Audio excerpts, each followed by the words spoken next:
Bienvenidos a iLíderes por 25, el podcast que reúne las voces de quienes dieron vida a nuestro ecosistema hace 25 años, cuyos relatos documentan los hitos que han marcado la evolución del comercio electrónico al digital commerce. Ponte cómodo, estás por escuchar un testimonio único que define a nuestra industria.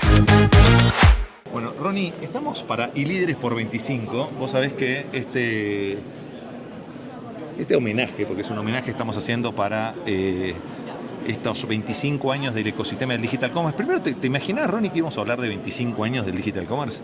Yo te diría que nunca. Acordate que este chiche nuevo que es para que se use como micrófono, ¿no? O sea, eso mismo, no está adorno. Un detalle. Le da un toque más pro, pero es para usarlo, no para tenerlo de Estoy de acuerdo. No, yo te diría que primero jamás me imaginé 25 años. Yo te diría que incluso a los que llevamos ni siquiera tantos años, yo llevo harto tiempo en la industria, pero ni cerca de lo que lleváis tú, digamos. Te diría que cumplir 25 años, pero me llama demasiado la atención, pero más de los 25 años es el avance que hay en 25 años, es una locura. O sea, si pensamos hace 25 años atrás lo que existía, o hace 10 a lo que hay hoy día, el cambio es astronómico. Gracias. Acá te traen una agüita para vos. Gracias. Muchas gracias. Y sabés que Génesis de un futuro digital es ese homenaje que estamos haciendo. Todos pueden ingresar en genesisfuturo.digital. Ya tienen los primeros libros que están en todas sus dimensiones: analógico, digital, audiolibro, inteligencia artificial. Es una forma de dar un homenaje. Y ahora estoy haciendo el homenaje oficialmente de nombrarte el Ayrton Senna del digital commerce. Y vos excelente. Vos deberías tener doble. Está dando vuelta el otro casco de Hamilton, el Rebel Pink, porque vos aparte fuiste uno de nuestros pilotos estrella de Fórmula. Estuviste del lado de piloto y del lado de mecánico, ¿no? Efectivamente. Pero antes de empezar de eso, porque vas a contar esa historia. Efectivamente. Es parte de la historia, porque para cuando tus nietos pregunten qué hacía el abuelo. El abuelo. Vas a poder mostrarle esta. Si nos están escuchando, es un podcast en Spotify, y si nos están viendo es un video podcast en nuestro canal oficial de Tremendo. YouTube. Pero ¿cómo empezó el Ronnie digital? En el caso mío, cuando tenía pelo, 100%. Spectrum 32K, 1989, 88. En el caso tuyo, línea de tiempo, si te acordás, Ronnie digital. Tu primer contacto con digital. Yo te diría que el primer contacto con digital debe haber sido a eso del 2015, 2016, con pelo también. Y yo te diría que fue una consecuencia que no me esperaba, porque obviamente estaba recién entrando a un mercado, no sabía, no tenía el conocimiento obviamente de lo que era digital, mucho menos de lo que se iba a venir en digital. Entonces fue una bonita consecuencia de tener mis primeros acercamientos, que me terminó encantando, enamorando, y hizo que finalmente ese acercamiento después terminara como mecánico, como piloto, como dijiste tú. ¿Y cuál fue tu primera escudera karting? Mi primera escudera karting fue Vitex. ¿Pero vos empezaste en Vitex o antes tenías? No, antes tuviste. No, por eso. Estamos hablando de la escudería oficial, ¿no? No, la primera. No Fórmula 1. No Fórmula 1, no Fórmula 1. Fórmula karting. La primera Fórmula karting fue en un grupo gastronómico que se llama Yucatán. Okay. Bien chico, pero eso fue los primeros comienzos en digital. Después me fui moviendo de retail, pasé por eso. Contá los distintos retailers que tuviste. Retailers, pasamos de ese grupo gastronómico que era entretenido, pero era un negocio muy incipiente digital. Piensen que si pensamos hace 10 años atrás, por ejemplo, lo que hoy día pasa con Uber Eats o lo que ha pasado con Rappi, hace un par de años atrás era... Antes de la pandemia, ¿no? Antes de la pandemia. Es más, estaba prohibido. Además, si te descuidas. Además. No nos olvidemos que en Chile tuvo tu época de que era la Inquisición contra esos modelos, ¿no? Entonces éramos un par de locos ahí que de repente decían, ¿qué están haciendo? Se pegaron en la cabeza. ¿Vos sabés que la diferencia entre cuál es la diferencia entre un loco y un visionario? No lo he escuchado. El visionario es el loco que le salen las cosas bien. Es un tipo de loco. No, somos locos. Pero ¿qué pasa? Lograste que hacerlo realidad, entonces te ponen el título, la taxonomía de visionario. Efectivamente. Un loco que termina haciendo las cosas realidad. Efectivamente. Entonces partimos con esa locura que hoy día grandes proyectos de esos son una buena realidad. Después me pasé al retail puro y duro con Kaiser. Donde yo te conocí, ¿no? Que efectivamente es donde nos conocimos y en donde partió también mi relación más de lleno con el e-commerce así propiamente tal, no tan digital, tan amplio, sino que e-commerce puro y duro. ¿Y no empezaste con motor Vitex? ¿Fue después la migración a Vitex? ¿Te acuerdas cuál fue tu primer motor? Sí, PrestaShop. PrestaShop, bien. Bueno, un motor robusto. Motor robusto, pero me quitó más de un pelo de los que hoy día me faltan. Pero es parte de... Bueno, pero siempre yo digo, no es solamente una cuestión de motor, ¿no? Con eso coincidí, ¿no? La carrocería. Cuando uno hace las analogías, ¿viste? ¿Por qué tanto hablamos de escudería o de Fórmula 1? Porque todos empezamos de cero. 100%. Y no es lo mismo el equipo que necesitas para Fórmula Karting y el motor que necesitas para Fórmula Karting que de Fórmula 1. Y yo siempre hacía, hace 15 años, 20 años atrás, hacía esta analogía con la Fórmula 1 porque siempre decía, mira, Vitex, a nosotros nos pedían exclusividad. Venían los retailers grandes y te decían, yo quiero que si trabajás conmigo no trabajás con la competencia. Y yo le decía, pero si en la Fórmula 1 vos tenés las escuderías número 1 tienen el mismo motor y algunas que llegan hasta el final, terminan la carrera y otros no. Y otros suben al podio porque necesitas el chasis, necesitas la carrocería, necesitas el piloto y todo lo demás, ¿no? Y yo te diría que, o sea, es un complemento del ecosistema, no es solo el motor, por supuesto que el motor es una parte importante pero abarca muchas otras cosas más. Hay un equipo importante detrás del desarrollo incluso de esos motores y también yo te diría que depende mucho de que no todos los motores son para todas las etapas de la carrera. Entonces, bueno, por ahí está. Yo siempre digo que hay tres estadios, ¿no?, de madurez. Escudería karting, hasta 100 pedidos día. Depende, vamos a hablar de Chile, Argentina, Colombia, México, Brasil. 100 pedidos día. Después tenés escudería Fórmula 2 sudamericana, entre 300 y 500 pedidos día. Y después tenés Fórmula 1, más de 1000 pedidos. Más de 1000, efectivamente. Pero eso es realidad, son distintos momentos. 100%, son distintos momentos, cada uno va a tener sus pros y sus contras con sus diferentes capacidades y demandas al final. Si lo que yo necesito con 100 pedidos, cuando tengo 1000 es muy diferente, y ahí es donde entra todo este tema de que oye, ¿cuál es el mejor motor? ¿Cuál es la mejor herramienta de esto? Yo te diría que en el mercado, hablar de cuál es la mejor, cuál es la peor, etcétera, es una pregunta muy difícil. Yo te diría que es mejor decir, oye, ¿qué es lo que mejor se me adapta a mi necesidad de hoy? Ahí voy a ser un poco provocador, ¿no? Estoy de acuerdo, pero hay que tener un horizonte de 24 meses. 100%. O sea, porque todo el esfuerzo que significa, el esfuerzo de cambio de motor y de poder estabilizar el motor, viste, como los motores nuevos, ¿no? Que tenés que tener tantos kilómetros para poder estabilizar el motor, 100%. que no sé cómo se llama, creo que tiene un nombre, el rodaje, ¿sí? Tenés que darle rodaje y hasta que vos mismo le encuentres el piloto le encuentra el ruido, ¿no? O sea, estoy 100% de acuerdo. ¿Cuántos pilotos de Fórmula 1 todavía siguen adaptándose?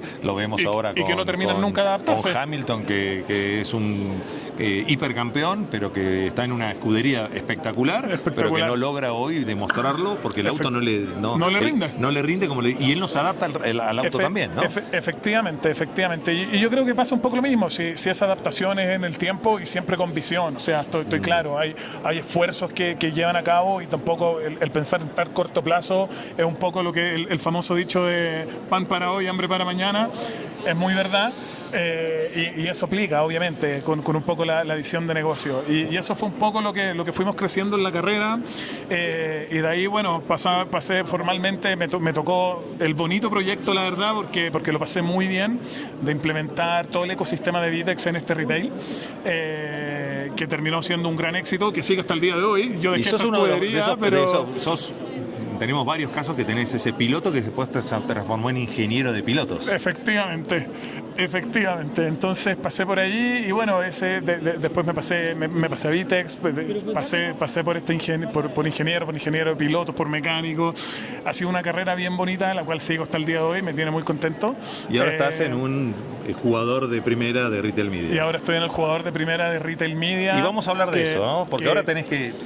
Los chicos me dicen que tengo que hacer los podcasts y los videopodcasts un poquito más cortos, pero vamos a la segunda parte de esta entrevista, que es los 3 momentum. Si vos tenés que ponerte ahora, y te lo voy a poner, no te lo voy a hacer tan fácil, Ron, porque te llevaste el casco. Nunca. Siempre, viste, el challenge es vamos a poner foco en lo que es retail media, ¿no? Ok. ¿Por qué hoy estamos hablando de retail media y cuáles son los momentum para llegar a hablar de retail media? Perfecto. Yo diría que, bueno, obviamente con el avance natural del mercado y todo lo que ha crecido, todo el mercado en general, el ecosistema digital en este tiempo, el retail media la verdad es que es algo que no lo sabíamos, pero lo veníamos trabajando hace mucho tiempo. Sí. Solamente que no estaba el desarrollo, no estaba la madurez, no estaban las herramientas. Yo siempre digo, ¿no? el petrodato. El petrodato, ¿sí? Efectivamente. El petrodato siempre estuvo debajo del metro cuadrado, o sea, ya sea físico o digital. Estaba. El tema es que no tenía la capacidad, el retail y la marca, de poder destilarlo y poder transformarlo en algo de valor. Exactamente. Porque la realidad es que recién hoy, hace varios años, pero hoy se ha potenciado. El dato lo tuvimos siempre. Empezamos a ser data driven, empezamos a hablar de ser de BI, de inteligencia, o sea, ni siquiera de business intelligence, empezar a hablar de marketing predictivo y después empezamos a ejecutar lo que es la hiperpersonalización, porque el retail media lo que hace es transformar la capacidad de procesamiento, la capacidad de almacenamiento, todos los datos que tenemos y poder aplicar la inteligencia artificial predictiva, generativa y analítica, todo junto. Todo junto. Y con eso efectivamente ejecutarlo. Eso mismo te iba a decir, lograr ejecutar y monetizar, digamos, ese proceso. Yo te diría que es un poco, guardando las proporciones, obviamente, es un poco lo que nos pasó con ChatGPT. La inteligencia artificial quizás existe hace tiempo, pero no lo habíamos tangibilizado en las manos. Hoy día, un poco lo que pasa con Retail Media es que efectivamente tenemos muchos datos y se están utilizando. Por ahí hay un dicho que a mí me encanta que es: no tener data es grave, pero tenerla y no saber qué hacer con ella es peor. Pero igual yo prefiero tener petrodato y no consumirlo, pero seguir acumulándolo. Pero hasta que lo ocupen en algún minuto. Pero el tema no es cualquier dato. Dato estructurado, ¿no? Y dato 100%. Dato que sea relevante. Relevante, exacto, esa es la palabra. Y a su vez, que dé un diagnóstico, que sea un dato, yo le llamo fiel, ¿no? Porque no es lo mismo, Ronnie, hoy, con el dato de hoy, que el dato de ayer. 100%, entonces, y las decisiones que tomo ayer tampoco son las mismas de hoy. La relevancia del momento, ¿no? Efectivamente. Pero entonces, ¿considerarías que el primer puntapié de lo que fue Retail Media fue cuando salió Google Analytics y empezamos a medir? Porque antes era leer el log. Era leer el log, efectivamente. O sea, el log, y ese log era, yo te diría algo que tenía que pedirlo a los TX y te daba algo de información. Yo te diría que si tuviera que resumir un poco esos tres momentos, fue ese uno que descubrimos que había muchos datos que podíamos leer. Ese fue el primero.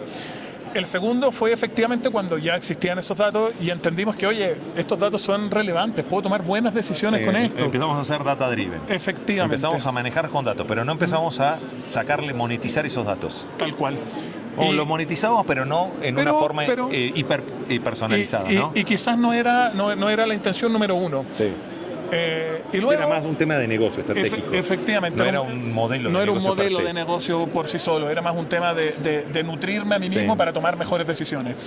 Y luego yo te diría que ya en la etapa actual que estamos entrando es ya derechamente, oye, ya sé que los tengo, ya los veo, ya tomo decisiones para mi negocio y los puedo monetizar. Puedo incluso hacer un área de negocio de esto. Y acá importante, de la misma manera que el retail siempre tuvo el negocio detrás del negocio, que era el crédito personal o la garantía extendida, hoy tenemos el negocio sobre el negocio, que es el retail media. El retail media. Que pasa a ser por ahí más importante que el negocio principal, si te descuidas, porque es el desarrollo del ecosistema y toda transacción, toda interacción genera datos que podés monetizarlos. Exactamente. Y después toda esa interacción, todos esos sucesos que pasan, que los guardo como datos, además de que me sirven para tomar decisiones, los monetizo, me creo un área de negocio nueva que antes no veía y con tremendos márgenes, además. Sí. Y que es que pasa a ser el futuro yo te diría, de no solamente del ecosistema de retail, sino de todos los ecosistemas.